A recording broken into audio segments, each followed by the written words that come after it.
Kaya kanina sa opening, sa introduction, sabi niya, graduation is not goodbye. It's just beginning of another tomorrow. Sa totoo lang mo, yun ang experience ng mga bata. Siyempre, maminis yung teachers nyo ng elementary. Diba? Yung classrooms ninyo, yung mga toys nyo, yung mga slabok nyo. What is your favorite food? Who is your crush? Define love. Diba? Who are your friends? Elementary. At dahil slabok na pinapipirmahan. Who is your favorite actor and actress? How you define friendship? Alam niyo, hindi mga tayo nakiiwan mo lang yun eh. Hindi mo lang iniiwan yung classroom. You start to say goodbye to your childhood. You're no longer a child. Diba? You're no longer a child. You enter to another stage of human development. 13, 14, 15, teenagers. Mga kaibigan, they said goodbye to childhood and they enter another stage of human development of teenage life.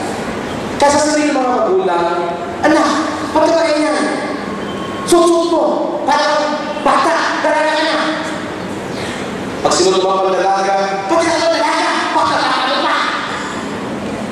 Hindi mo tuloy maintindihan, pinata pa o bata pa. Kausapin ka, sabihin, anak, sumagot ka! Iayos sumagot, dahil ayos ka ba? Itinanong mo ulit, sumagot yung bata. Saan ka ba ayos ako? Ano ba bata? Saan ka ba? Saan ka ba sa pera? Saan ka ba sa ako? Pakitigan, ano nga ba talaga? Dapat sa graduation maintindihan ninyo, nagtatapos sila sa mga bata. Hindi lamang yung stage and hours ng elementary, this is simply part of their academic requirements. Pero ipapaalam sila sa lahat ng aspekto ng pagiging bata. Mula sa mga manika at paril-parilan, ngayon swimming na sila, di ba? At outing, gimmick, at syempre, di ba? Kasama ng love life. Hindi lang definition of crush. Pagdating ng third year yan, fourth year yan, may boyfriend na, may girlfriend na, at sasabihin ng magulang, anak, di ba? Sabi ko, mag-o-open ka lagi sa akin, ha? Pagka may girlfriend ka, o boyfriend, o may crush ka, sabihin mo, anak, ha? Yes, mommy. Eh, sinabi mo, anak, ikaw, bata ba? Kikiri-kiri mo na. Sabi ko, sabihin, sinabi sa inyo, nagagalit kayo.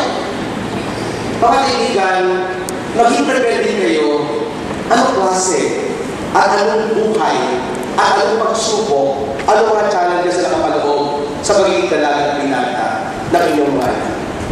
Kung sila'y lumaki din kayo sa pagtingin sa kanila at paraan ng pagpapalaki.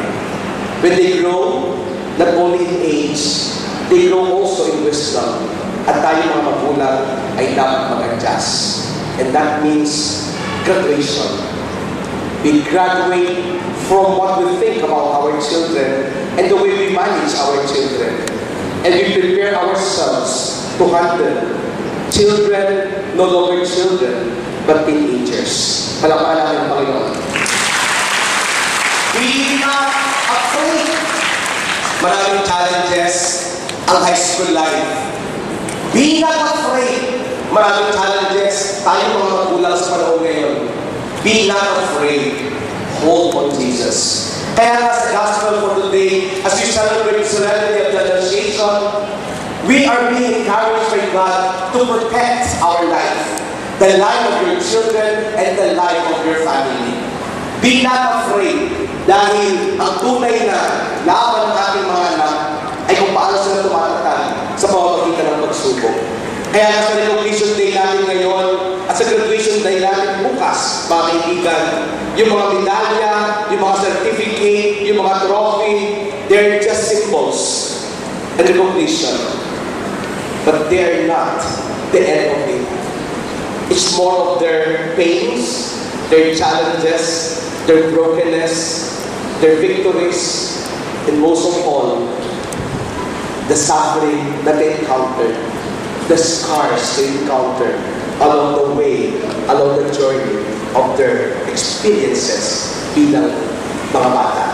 Kaya nga, be not afraid, dahil dahil Diyos kasama natin, be not afraid, tayo lahat, sama-sama sa pangalan ni Jesus. That's why we are given by this inspiration as we celebrate Annunciation. Si Mama Mary ay magbubuntis at the age of 40, and yet hindi niya alam ano mangyayari. Kaya sabi sa kanyang anghel, be not afraid, for in God, nothing is impossible. Palakpakan natin ng Panginoon. It's hard to say goodbye. Alam niyo mga kaibigan, what causes anxiety for us? Unang-una, pag pinag-usapan yung edad. Diba? Dahil tayo mga may edad na, pag tayo nag-birthday, ilan taon ka na, hey, don't say bad words. Diba? Kasi habang nagkakaedad ng tao, meron kang nararamdaman na parang wala ka ng halaga, di ka na importante, wala ka ng pakinabang, di ba matanda ka na, amoy lupa ka na. Kaya nga, yung pagtanda ng tao, it gives us anxiety because it leads us to desperation. Dahil habang tumatanda tayo, ano yung pangalang naiisip mo? Ano yung pangalang naiisip mo? Dahil natatakot natin. Sakit. Natatakot tayo ng sakit. Kaya nga, hindi masyadong nire-relay ng radyo yung mga radiation na kumakalat ngayon. Eh sa totoo lang mo, totoo naman yun, meron. Bakit ko sasabihin? Eh kung nga yung sumawag ng pinatubo, yung ash ko, nag-Europe nakarating eh. O hindi ba? Hanggang Europe nakarating yung ash fall ng pinatubo. Yung pakailang radiation na galing sa nuclear reactor. Sa Japan ang kalapit-lapit sa atin. At pinakita mo sa TV, ito ay patungo sa ganito, patungo sa California. Tsura, data ng Pilipinas yan. Kaya kaya na tayo mag-panic. Bakit? Kasi natatakot tayo, magkasakit. Alam na tayo magagawa. Kagagawa ng tao yan. Magkakasakit tayo tiyak. Wala na masasabi kung paano at kung ano. Sa huli, mararamdaman na lang natin para tayong may sakit. Di mo ba?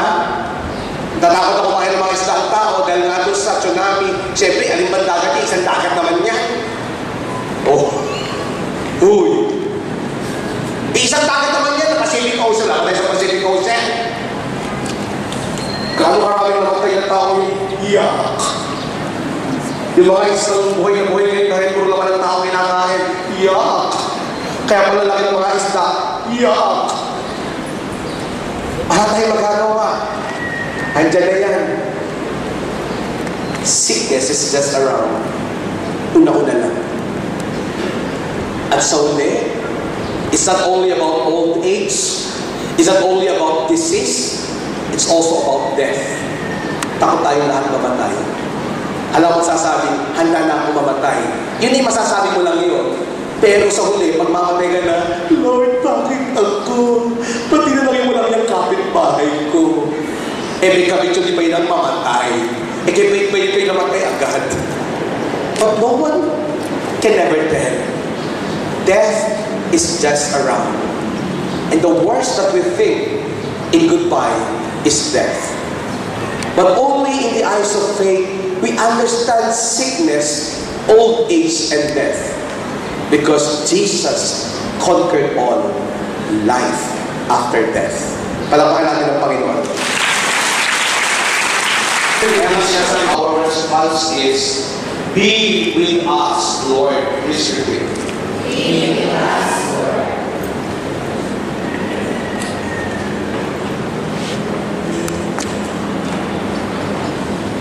That our priest and minister, that they always be faithful stewards of the Word of God and humble servants of God's people. Let us pray to the Lord. Be with us, Lord. That our country and the whole world become become more resilient and strong.